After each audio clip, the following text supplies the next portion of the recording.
여러분, 오늘 은혜 받으신 하나님의 말씀은 우리 계시록 3장 14절에서 22절 말씀입니다. 라오디게아 교회의 사자에게 편지하라. 아멘이시여 충성되고 참된 증인이시여 하나님의 창조의 근본이시니가 이르시되 내가 내 행위를 아노니 내가 차지도 아니하고 뜨겁지도 아니하도다. 내가 차든지 뜨겁든지 하기를 원하노라. 내가 이같이 미지근하여 뜨겁지도 아니하고 차지도 아니하리니 내 입에서 너를 토하여 버리리라. 내가 말하기를 나는 부자라 부유하여 부족한 것이 없다 하나 내 곤고한 것과 가련한 것과 가난한 것과 눈먼 것과 벌거벗은 것을 알지 못하는도다. 내가 너를 권하노니 내게서 불로 연단한 금을 사서 부요하게 하고 흰옷을 사서 입어 벌거벗은 수치를 보이지 않게 하고 안약을 사서 눈에 발라 보이게 하라. 무릇 내가 사랑하는 자를 책망하여 징계하노니 그러므로 내가 열심을 내라. 회개하라. 볼지어다 내가 문 밖에 서서 두드리노니 누구든지 내 음성을 듣고 문을 열면 내가 그에게로 들어가 그와 더불어 먹고 그는 나와 더불어 먹으리라. 이기는 그에게는 내가 내 보좌에 함께 앉게 하여 주기를 내가 이기고 아버지 보좌에 함께 앉는 것 같이 하리라. 귀 있는 자는 성령이 교회들에게 하시는 말씀을 들을지어다. 아멘. 오늘 저는 이 말씀에 의지해서 예수 없는 신앙생활이라는 제목으로 은혜를 나누도록 하겠습니다. 말씀을 준비를 하려고 하는데 자꾸 이 말씀을 자꾸 떠올려 주셔가지고 이 말씀을 준비하게 됐습니다. 여러분, 이 시대의 흐름을 보면은 우크라이나와 소련 전쟁이 아주 길게 이어지는 것을 봅니다. 그리고 이스라엘과 하마스 주변국들과 전쟁을 하고 있는데 잘 아직도 다 완전히 끝나지는 않았죠. 이를 통해서 볼 때 세계적으로 너무 어수선하다는 것을 많이 느끼게 됩니다. 전 세계적으로 자연재해도 많이 일어나는데요. 이 물폭탄 이런 것들이 막 쏟아져서 건물이 무너지고 그리고 사람들과 차량도 떠내가더라고요. 차량이 떠나가는 게 참 이상하게 느껴지죠. 쎄라서 물에 가라앉을 줄 알았는데 차도 떠내려가는 그런 모습들이 보이고 있습니다. 여러분, 이런 형상들을 계속 보고 많은 사람들이 지금 말세라는 이런 내용을 얘기합니다. 이런 말세 시대에 여러분, 지상에 세워진 교회들을 보면은 각 나라마다 교회는 없어지고 있고 그 다음에 현재 교회에는 성도들이 많이 줄었다는 그런 이야기를 하고 있죠. 참 안타까운 이야기죠. 그렇지만 저희 교회는 아직 그런 일은 없는 것 같습니다. 여러분, 한국 교회 청년들이 줄어든다는 말을 많이 하고 있어요. 온라인으로 예배를 드림으로 영과 진리로 드리는 예배의 자세가 다 흐트러지고 있다는 말을 들었습니다. 우리 믿음의 자세, 말씀을 대하는 자세, 예배를 드리는 자세, 이런 자세들을 통해서 그 사람의 신앙의 모습을 가름할 수가 있지 않습니까? 그런데 이런 것들을 너무 가볍게 여긴다는 거예요. 그리고 교회 안 나가도 된다는 개념이 생겨서 집에서 그냥 화상 예배를 드리면 되지라는 이런 개념 속에 우리 예배의 자세가 많이 흐트러지고 있다는 이런 말씀입니다. 그렇지만 우리 호주에 있는 우리 한인 교회들은 대부분 다 부흥하고 있지 않나 이런 생각을 해보고 있습니다. 여러분, 오늘 본문은 소아시아 7교회 중에 마지막 교회인 이 라오디게아 교회에 대한 이런 말씀입니다. 여러분, 라오디게아 교회는요, 칭찬은 없고 책망만 받은 교회라는 특이한 점이 있죠. 뚜렷한 특징은 차지도 않고 뜨겁지도 않은 신앙을 가졌다. 미지근한 신앙을 가졌다는 것입니다. 우리 계시록 3장 15절에 보면 이렇게 말씀하고 있습니다. 내가 내 행위를 아노니 내가 차지도 아니하고 뜨겁지도 아니하도다. 내가 차든지 뜨겁든지 하기를 원하노라 라는 이런 말씀입니다. 여러분, 현재 우리 교회 신앙생활을 보면 대부분 성도님들이 열정적으로 헌신하고 충성하십니다. 새벽 기도해도 예전보다 우리 성도님들이 더 많이 나오시고 있는 것을 봅니다. 이 하나님 전을 사모하고 하나님 전에서 나와 말씀 듣는 것이 우리 집에 앉아서 그냥 우리 영상으로 예배드리는 것보다는 훨씬 낫다는 이런 생각을 해보게 됩니다. 이런 모습들이 하나님 보시기에 우리 아름답게 느껴질 것으로 생각이 됩니다. 여러분, 뜨거운 신앙에는 열정이 동반되어 있습니다. 그런 신앙에는요, 아름다운 열매를 맺게 된다는 것을 생각합니다. 우리 요한복음 15장 8절에 보면 이렇게 말씀합니다. 너희가 열매를 많이 맺으면 내 아버지께서 영광을 받으실 것이요 너희는 내 제자가 되리라고 말씀합니다. 여러분, 열매를 많이 맺는 이런 우리 신앙생활은 하나님께서 영광을 받으신다는 것이고 그런 사람들은 하나님의 제자가 된다는 이런 말씀입니다. 열정을 가진 성도님들은 교회에서 여러분 자발적으로 헌신과 봉사생활을 하고 계십니다. 전도의 열정을 가지신 성도님들 보면요, 자신의 삶을 아주 단순하게 하면서 전도하는 일에 올인하는 우리 성도님들이 계세요. 저는 시간이 없어서 우리 토요일 날 우리 합류를 하긴 하는데 그것도 구역 예배가 토요일 날 있는 날은 참석하지는 못하죠. 이 전도에 올인한다는 것은 좀 특별한 개념이 있어요. 성도로서 복음을 전하여 영혼을 구원한다는 것이잖아요. 이게 성도의 기본이기도 한데요. 요즘은요, 이런 전도하시는 분들은 우리 교회가 한 1200명 정도 출석하는 것으로 아는데 10명이 채 되지 않습니다. 꾸준히 전도하는 사람들이 그렇죠. 이것은요, 열정적인 신앙생활이라고는 할 수가 없죠. 내가 영혼이 구원받았으면 나가서 복음을 전해야 되는데 이것들은 우리 특정한 한 몇 사람만 하는 것으로 여기는 이런 모습이 비춰지고 있다는 거예요. 참 이게 안타까운 현실일 수밖에 없습니다. 하나님은 너희는 온 천하에 다니며 만민에게 복음을 전하라고 하시고 가까운 이웃이나 마을에 나가서 복음을 전하는 생활을 권하고 있지 않습니까? 우리 이렇게 신앙생활이 얼뜻 보면은 열심인 것 같아도 또 어떤 때 보면은 미지근한 이런 단면도 있습니다. 미지근한 신앙생활의 단면은요, 자기의 삶 속에 중심 포인트가 우리 신앙생활에 정확히 일치하고 있지 않는 이런 모습을 보여주고 있습니다. 오늘 이 요한계시록 3장 16절 이 말씀을 보면은요, 이 미지근한 신앙생활에 대한 말씀을 주고 있습니다. 우리 함께 보도록 하겠습니다. 내가 이같이 미지근하여 뜨겁지도 아니하고 차지도 아니하니 내 입에서 너를 토하여 버리리라. 무서운 말이죠. 미지근한 신앙생활은 하나님께서 토하여 버리시겠다. 토하여 버리신다는 이런 말씀이죠. 미지근한 신앙생활을 하면 결국 하나님께서 버려진다는 이런 말씀입니다. 이 말씀을 곰곰이 새겨보면요, 아주 두려운 말씀이라는 것을 알 수가 있습니다. 그러므로 열정을 가진 신앙생활과 함께 영혼 구원의 열매, 헌신과 충성의 열매를 맺어야 된다는 것이 우리 얼마나 귀한 것인가를 알 수가 있습니다. 그런 이 생활 속에 열정적인 신앙생활, 영혼권의 열매를 가진 이런 충성의 열매가 가득한 이런 신앙생활을 통해서 하나님 앞에 큰 영광을 돌릴 수가 있는 것입니다. 여러분, 예수 없는 신앙은요, 영적 필요를 느끼지 못합니다. 우리 오늘 본문 3장 17절 말씀을 함께 같이 보도록 하겠습니다.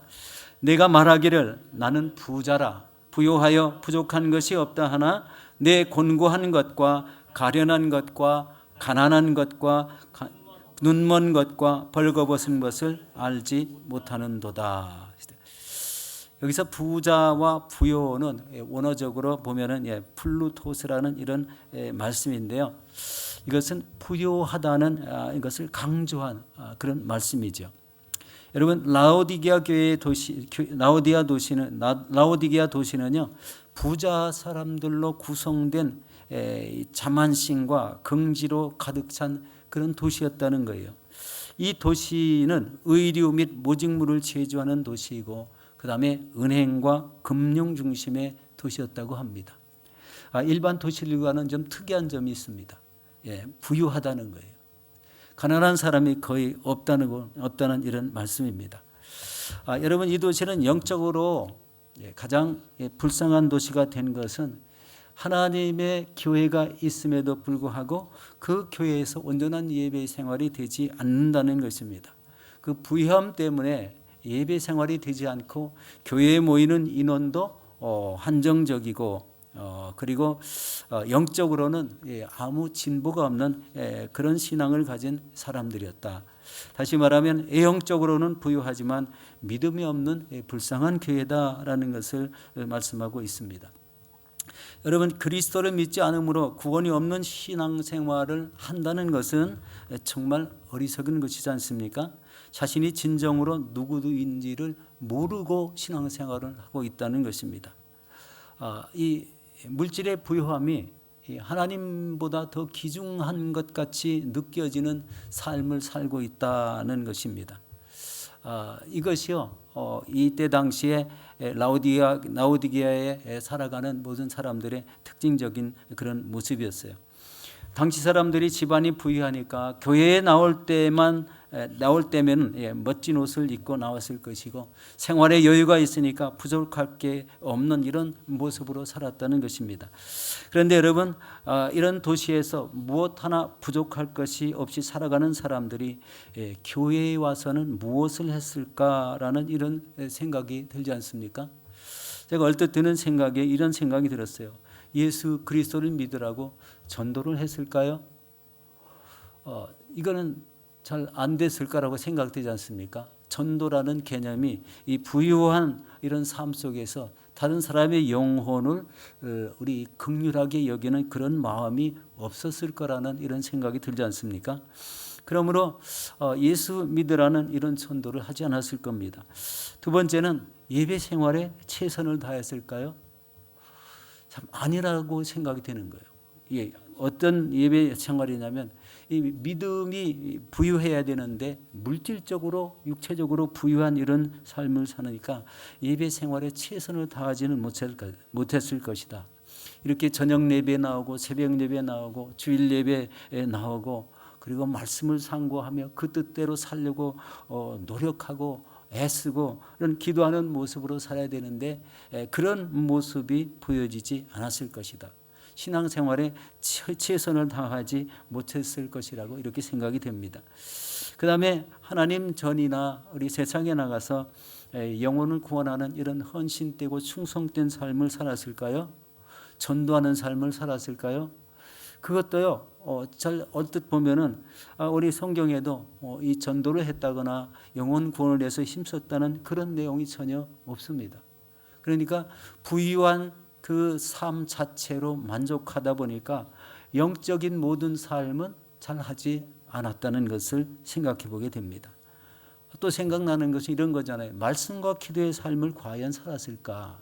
말씀을 읽고 기도하면서 그 영혼의 귀중함을 알지 못하는 사람이 어떻게 말씀과 기도의 삶을 살았을까? 그리고 부유한 것이 자기의 우상이다 보니 천국의 소망을 가졌을까 의문이 생기는 거예요. 천국에 우리 믿는 사람들의 소망은 천국이지 않습니까? 그러나 천국의 소망을 갖지 못했을 것이다. 바로 자신이 살아가는 참된 그런 모습이 부유한 모습이다 보니까 소망은 자기의 가진 부라는 것을 생각하게 되죠. 그리고 구원의 강력을 누리며 살았을까라는 이런 의문도 우리가 참 생각해 보게 되는데 이런 사람에게는 이 구원의 감격, 구원의 기쁨을 누리지 못했을 것이다 라는 이런 모습을 생각해 보게 됩니다. 그리고 주님과 동행하는 기쁨을 누렸을까요? 제가 7가지 이렇게 질문을 생각해 봤어요. 주님과 동행하는 기쁨도 없었을 거랍니다. 자신이 가진 물질 때문에 생겨난 일입니다. 물질의 부를 우선적으로 생각하고 신앙생활을 한다는 것은 신앙생활 자체가 기본 베이스가 하나님의 말씀이 아니라 물질이기 때문에 이런 행동이 서슴없이 나올 거라는 이런 생각이죠. 자기의 부유함을 나타내며 그것이 하나님이 주신 복으로 생각했을 거라는 거죠. 그런데 예수님은요, 그들에게 뭐라고 표현하면요, 눈 멀고 벌거벗은 자들이라고 이렇게 말씀하십니다. 여러분, 얼마나 두려운 말씀입니까? 예수님은 눈 멀고 벌거벗은 문제를 해결하기 위해서 세 가지를 사야 한다고 이렇게 말씀하시는 내용이 나옵니다. 오늘 본문 3장 18절에 보면 이렇게 말씀합니다. 함께 보겠습니다. 내가 너를 권하노니 내게서 불로 연단한 금을 사서 부유하게 하고 흰옷을 사서 입어 벌거벗은 수치를 보이지 않게 하고 안약을 사서 눈에 발라보게 하라는 말씀입니다. 우리 예수님께서 권하시는 말씀이 내게 불로 연단된 금을 사라는 것입니다. 여러분, 불로 연단된 금은 무엇으로 뜻한 것일까요? 믿음이죠. 불로 연단된 금을 사서 부유하라. 흰옷을 사서 입어 벌거벗은 수치를 보이지 않게 하라. 안약을 사서 눈에 발라보게 하라. 참 이런 말씀을 주신 이유는 그 당시에 흔히 쓰이고 있는 이런 우리 의복이나 금이나 안약을 우리 믿지 않는 사람들에게 이렇게 적용시키고 있는 것을 봅니다. 여기서 사야 할 세 가지는 무엇인가? 연단된 금을 사라. 연단된 금이라는 것은 무슨 의미일까요? 연단되었다는 것은요, 우리 불순물이 전혀 없는 이런 금을 말하지 않습니까? 불순물이 전혀 없어서 순도가 100%는 될 수 없지만 99.99% 이상 되는 이런 금을 이야기하는 것 같습니다. 그렇지만 이 금이 의미하는 것은 뭐죠? 믿음 아니겠습니까? 그 다음에 흰옷을 사서 입으라고 합니다. 흰옷을 사서 입으라. 흰옷, 예수 그리스도를 믿었을 때 우리 상징되는 우리의 믿는 사람의 옷이 있다면 이 세상에서는 그냥 아무렇게나 자기 좋은 대로 입게 되지만 이 세상을 떠나서 우리 천국에 갈 때는 우리 흰옷을 입지 않겠습니까? 흰옷 입은 천사도 있겠고 흰옷 입은 모습으로 구원받은 사람들이 천국에 올라가게 될 줄로 믿습니다. 언제 제가 이제 굉장히 연세는 많지 않으신데 중병에 걸리셔서 병원에서 이렇게 오랫동안 계신 우리 성도님들 신방을 자주 한 적이 있습니다. 어느 날 하루 이 수요 예배를 드리는 날이었어요. 그날은요, 분명히 제가 예배를 드려야 되는데 자꾸 그분에게 가고 싶은 거예요. 웬일인지 잘 모르겠습니다. 그런데 막상 그 병원에 우리 가서 보니까 이분의 상태가요 굉장히 좀 이상해요. 금방 하나님 나라 갈 것 같다는 이런 생각이 드는 거예요. 그런데 조금 있다가요 그 교구 식구들, 구역 식구들이 오는데요. 그 구역 식구들이요 그 시간에 모이기로 했다는 거예요. 그런데 바로 그 시간에 어떤 일이 일어나냐면 제가 이제 간단히 우리 구역 식구들이 왔으니까 우리 함께 예배를 드렸어요. 그리고 예수님의 이름으로 아멘 하는데요. 그만 숨 끊어지는 소리가 턱 하고 나는 거예요. 이렇게 생각됐어요. 혼자 병원에 누워 계신데요. 우리 예배를 드리고 싶었다는 생각, 예배를 마지막으로 드렸으면 좋겠다는 그런 생각을 했다는 이런 마음이 느껴졌어요. 그냥 예배가 끝나자마자 아멘 하자마자 숨 끊어지는 소리가 이렇게 탁 나는 이런 모습이죠. 이런 모습을 보고 영적인 이 귀함을 다시 한번 느끼게 되었습니다. 영적으로 얼마나 천국을 사모하고 하나님을 사모했을까라는 생각이에요.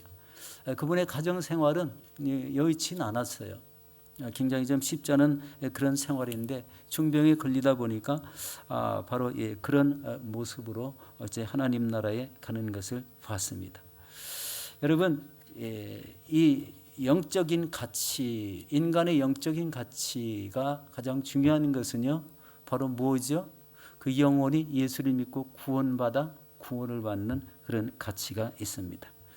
여기 제가 연단된 금에 대한 이야기를 했는데요. 여러분, 이 불로 연단되었다는 것은요, 이 금은 성령의 불로 정금같이 연단되었고, 그리고 신뢰할 만한 가치가 있다는 거예요. 우리 믿음 생활을 할 때 믿음 생활이요, 바로 이런 가치가 있다는 거예요.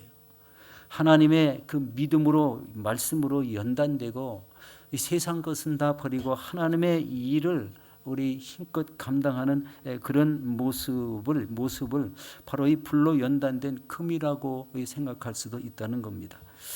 이 금은요, 성령의 불로 정금같이 연단되었고, 그리고 신뢰할 만한 가치를 가지고 있다.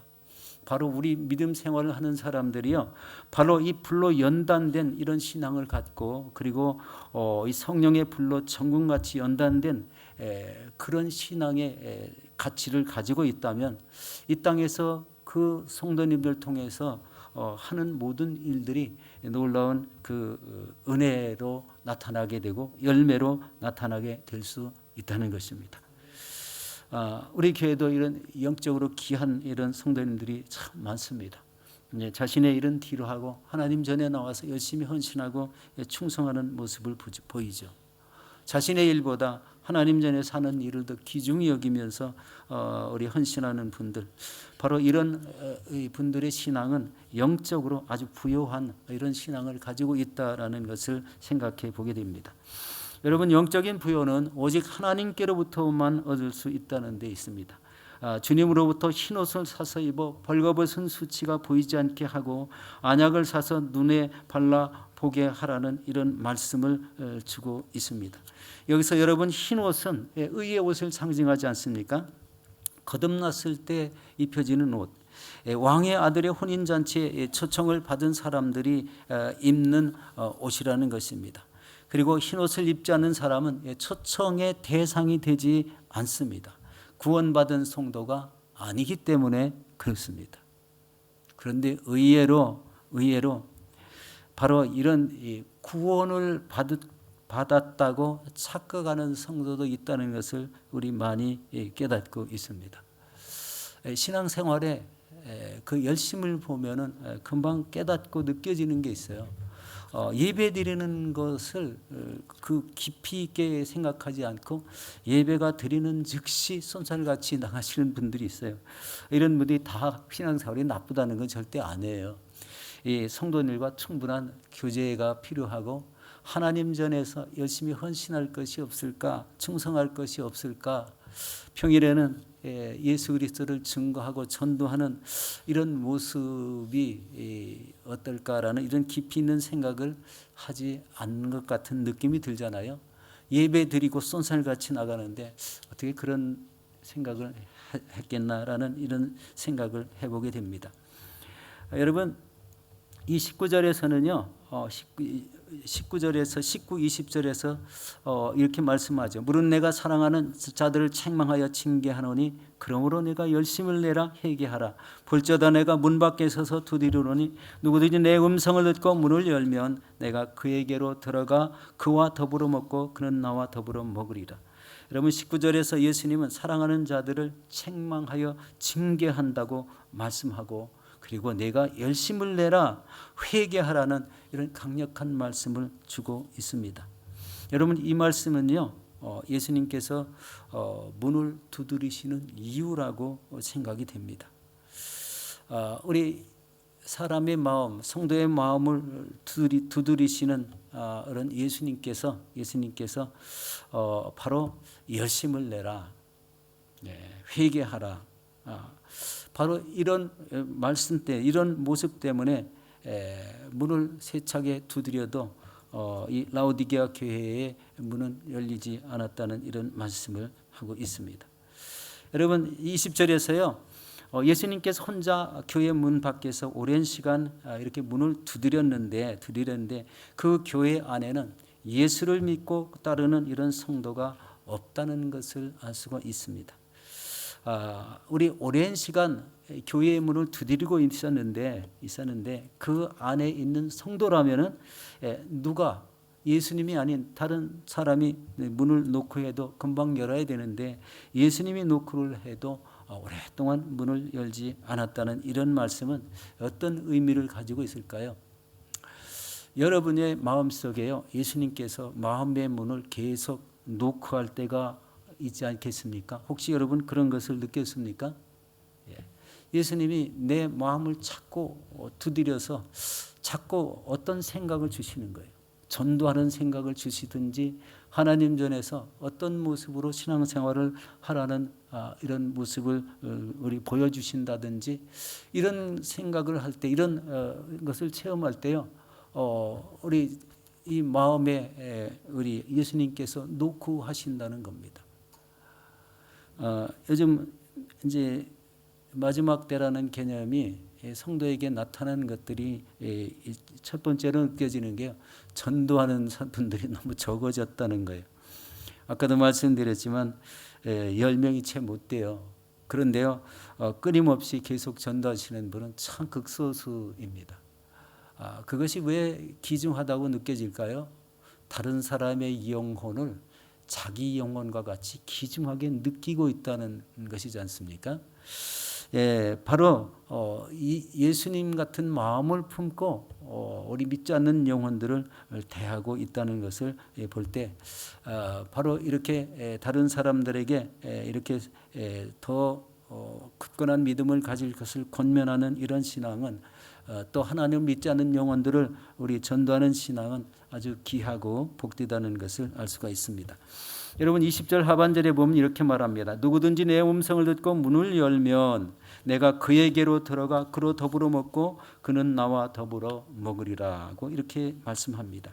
여기서 그에게로 들어간다고 하셨고 그는 그와 더불어 먹는다고 하셨는데 여기서 그가 누구일까요?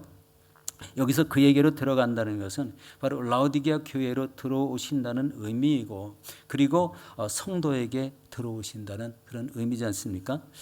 여기서 가장 중요한 것은요, 예수님은 예수님의 음성을 듣고 문을 열어야 하는 것이 중요한 것입니다. 여러분 예수님의 음성을 듣는다라는 의미는 직접적으로 예수님의 음성을 들을 때도 있지만 하나님의 말씀을 읽다가 바로 예수님의 음성을 들을 수도 있어요. 바로 예수님의 음성을 듣고 자기 마음을 문을 열 때 바로 하나님께서는 그분을 향한 무슨 뚜렷한 메시지가 전달되는 것을 봅니다. 전도를 한다든지 예배 생활을 더 침착하게 하라든지 정함이 없는 예배 생활을 우리 정함이 없는 예배 생활을 하지 말라고 하신다든지 우리 영적인 모습으로 그 사람을 세워놓기 위해서 하시는 그런 말들이 많지요. 여러분 이 라오디게아 교회의 라오디게아 교회를 통해서 이렇게 성도들에게 하나님께서 예수님께서 들어오신다는 그런 의미. 여기서 중요한 것은 예수님의 음성을 듣고 문을 여는 것이 중요하다. 여러분 이 말씀을 들으면서 여러분 어떤 느낌을 받으십니까? 예수님은요 우리의 심령을 노크할 때 분명히 무슨 말씀을 주고 계시려고 한다는 거예요. 그리고 이 문을 노크하지 않아도 무슨 하나님의 말씀을 주고 어떤 성경을 읽으라고 주실 때 바로 그 신앙생활에 나약한 부분을 지적해 줄 수도 있고 그것을 더 잘하라고 더 열심을 낼 수 있는 그런 말씀을 주실 수 있다는 것을 깨달을 수가 있습니다. 여러분 지금이라도 예수 그리스도를 믿고 주님만을 따르겠다는 이 결단이 뚜렷하다면 예수님께서는 즉시 그 성도 안으로 들어오신다는 것을 우리 생각하게 됩니다. 여러분 우리 안에 예수님이 계심으로 인해서 하나님의 말씀대로 사시고 또 기도하고 그리고 그 전도와 헌신과 충성을 감당해야 된다는 것입니다. 이 라오디게아 교회에 주시는 이 참된 의미의 말씀들이 사실은 각 교회의 모든 성도에게 주시는 말씀이라고 생각합니다. 특별히 마지막 때에 이 어지럽고 혼돈스러운 이런 세상을 살아가는 저희들에게 주시는 말씀이라서 이 말씀을 우리 전했습니다. 여러분 하나님의 말씀은 우리 신앙생활의 안내자입니다. 그리고 우리의 믿음을 더 굳건케 하는 놀라운 은혜이기도 하죠. 그래서 이 새벽전에 나오시는 성도님들 보면은 은혜를 사모하고 말씀을 사모하고 또 우리 집에서 예배를 드리시는 성도님들도 아마 동일한 은혜로 사모하고 계실 줄로 믿습니다. 중요한 것은 우리 신앙생활에 이렇게 하나님 말씀으로 다져졌다면 다시 세상 속에 나가서 예수 그리스도를 증거함으로 영혼을 구하는 일을 감당해야 된다는 것을 알 수가 있습니다. 이 라오디게아 교회는 부유함으로 자신들은 하나님의 말씀대로 움직이는 것이 아니라 자신의 부유함대로 움직이는 이런 신앙을 가졌다는 것을 생각할 때 하나님 없는 신앙생활을 하고 있다는 결론이 생기지 않습니까? 우리 이 시대에는 우리 교회 성도님들은 바로 이렇게 하나님 없는 신앙생활을 하시는 분은 없다고 확신합니다. 그렇지만 우리 본인만이 아시는 일이죠. 예배 마치고 손살같이 나가서 일을 하시는 분도 있어요. 그것은 잘못됐다는 것보다 그 시간이 우리 자기가 일터에 있어야 된다면 그렇게 해야 되겠죠. 그렇지만 믿음 생활은요, 구별이라는 게 꼭 필요합니다. 주일날은 하나님께 예배 드리는 것을 구별하고 또 세상에 나가서도 자기 일을 열심히 하다가 우리 시간이 된다면 복음을 전하는 이런 일에 구별되는 삶이 꼭 필요하다는 것을 봅니다. 이게 마지막 때를 살아가는 바로 이 시대를 살아가는 믿는 사람들이 해야 할 일이라고 생각됩니다. 여러분, 이 세상은요 전쟁이 그치지 않는 것을 봅니다. 너무 서두에도 이 소련과 우크라이나 전쟁 이런 이야기도 했는데 바로 이 전쟁이 그치지 않아서 혼란스럽고 또 어지럽고 무질서한 이런 느낌이 들지 않습니까? 그러나 하나님의 말씀을 꼭 붙잡고 믿음으로 서 있는 성도님들은요, 예수님께서 함께 하심으로 내 자신과 이 세상을 이기게 됨으로써 여러분 이 땅에서 하나님의 일을 힘껏 감당하게 되고 그리고 전도와 헌신을 하게 되고 충성을 다하는 이런 신앙생활을 할 수 있다는 것입니다. 여러분 이런 신앙을 가지심으로 인해서 더 큰 믿음을 갖게 되시고 그리고 가족들과 주변의 모든 사람들에게 예수 그리스도를 증거하게 되시는 저와 여러분들이 되시기를 예수 이름으로 축원합니다. 제가 기도하겠습니다. 하나님 감사합니다. 오늘은 라오디게아 교회에 대한 믿음을 살펴보았습니다. 부유한 도시 속에 한 교회를 우리 지칭하며 그들의 믿음을 우리 나타내고 있습니다. 우리 하나님의 말씀대로 그 믿음대로 산 것이 아니라 자신의 뜻과 자신의 생각대로 살았을 것이라는 이런 짐작을 하게 됩니다. 아버지 하나님, 영적으로 뚜렷했다면 성경은 이렇게 기록되지 않았을 겁니다. 그들의 영적으로 뚜렷한 이런 신앙의 모습과 전도를 하여 우리 주변 한 도시를 변화시키는 그런 역사들이 기록돼야 되는데 우리 라오디게아 교회는 바로 그렇지 않았다는 것을 봅니다. 아무 전도가 없었고 자신이 가진 것으로 만족하다 보니 뜨겁고 열정적인 신앙이 없었다는 것을 우리 깨닫게 하고 있습니다. 우리 가서는 이 시대가 자칫 바로 이런 모습에 우리 치우칠 수가 있다는 것을 압니다.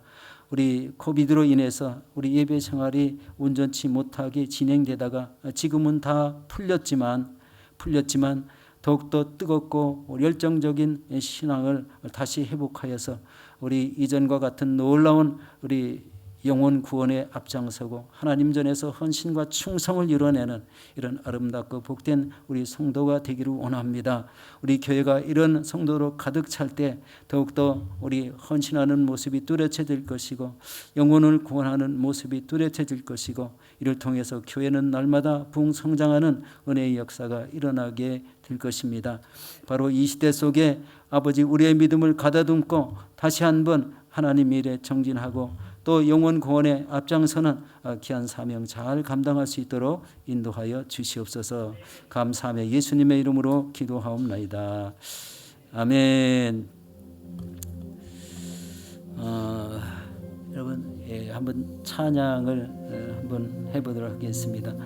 제가 우리 세상 흔들리고라는 이런 찬양인데요. 이 찬양을 하나님께 드리고 우리 광고하고 또 축도로 마치겠습니다.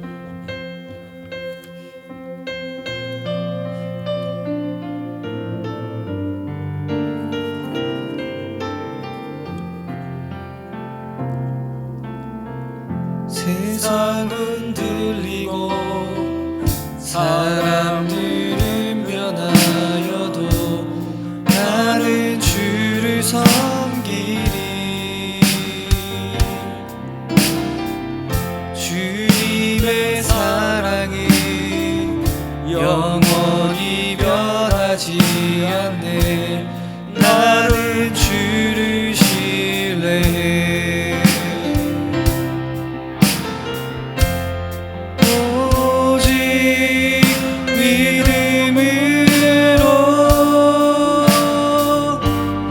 믿음으로 내가 살리라. 오직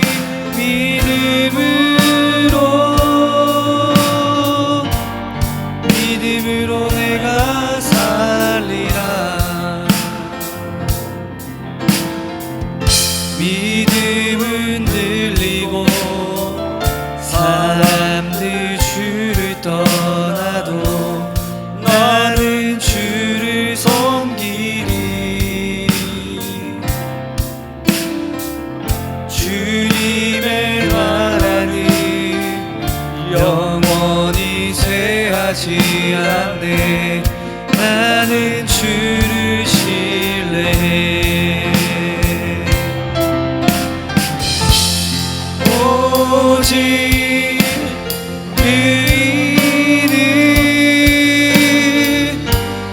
믿음으로 말미암아 살리라. 오직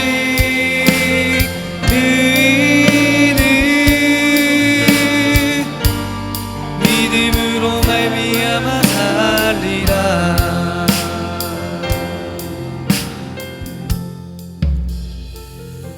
할렐루야. 우리 잠깐 광고를 드리도록 하겠습니다. 우리 김범석 담임 목사님께서는 우리 인도 차이나 반도 선교대 강사로 가셨는데 우리 그곳에서 우리 하실 모든 일들을 잘 마치고 돌아오실 수 있도록 위에서도 한번 기도하겠습니다. 우리 금요일 날 돌아오시게 되시죠. 이번 주 금요일은 박종찬 목사님이 오셔서 원크라이 기도회를 인도해 주십니다. 많이 참석하셔서 여러분 큰 은혜를 받으시기를 바라겠습니다. 여러분 새벽 기도회가 활짝 열렸습니다. 우리 전에 우리 새벽 기도를 못 나오게 하기 전보다 더 많은 성도님들이 나오시고 있어요. 오늘 보니까 배 이상 나오셨더라고요. 새벽 기도를 하신다는 것은 좀 특별한 의미가 있죠. 하루의 첫 시간을 하나님께 드린다는 귀한 의미가 배어 있습니다. 그리고 하나님의 의지에서 하나님의 말씀대로 살겠다는 그런 믿음이 배어 있다는 것을 보게 됩니다. 여러분 이 새벽 기도회 우리 멀어서 참석하실 수 없다면 영상으로도 참여할 수가 있다는 것을 우리 알고 있습니다. 그리고 이제 교회에서 추진하는 일들이 이제 주일날 보면은 가끔 이렇게 주보에 광고가 잘 많이 나오고 있습니다. 특별히 성도님들이 이 시대에 해야 될 중요한 일들은요, 교회 안에서는 헌신과 충성을 다하는 이런 봉사 활동이 있고, 또 세상 속에 나가서는 우리 아까도 말씀드렸지만 전도하는 게 있어요. 우리 교회 인원이 한 대략 1,200명 말씀하시잖아요. 전도하는 인원을 좀 많았으면 좋겠어요. 이 전도하는 인원이 왜 귀중한가 하면요, 하나님이 전도하라고 하셨기 때문에 귀중합니다. 하나님은 세상에 믿지 않는 영혼들을 사랑하시기 때문에 그분들에게 영혼을 구원할 수 있는 일은요, 전도하는 것밖에 없지 않습니까? 이런 이 전도하는 일에 여러분 최선을 다하시기를 바라겠습니다. 그리고 여러분 기도 생활을 한 번 더 강조하고 우리 축도로 마치도록 하겠습니다.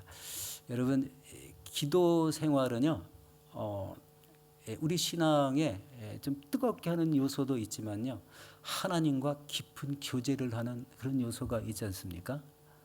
이 기도 생활에 우리 충만한 은혜가 있으면은요, 우리 신앙이 기쁘고 즐겁습니다. 왜냐하면 저에게 말씀하시는 분이 계시기 때문에 그렇죠. 우리 새벽에 나오는 첫 시간에 나오는 그런 참된 목적도 하나님과의 참된 교제죠. 예배를 드리는 것도 중요하고 하나님과의 깊은 교제를 나누기 위해서라는 것입니다. 여러분, 이런 신앙생활에 여러분 열심을 내시고 이 마지막 시대에 더 은혜로운 이런 믿음, 굳건한 믿음으로 이렇게 온전해지시기를 예수 이름으로 축원합니다.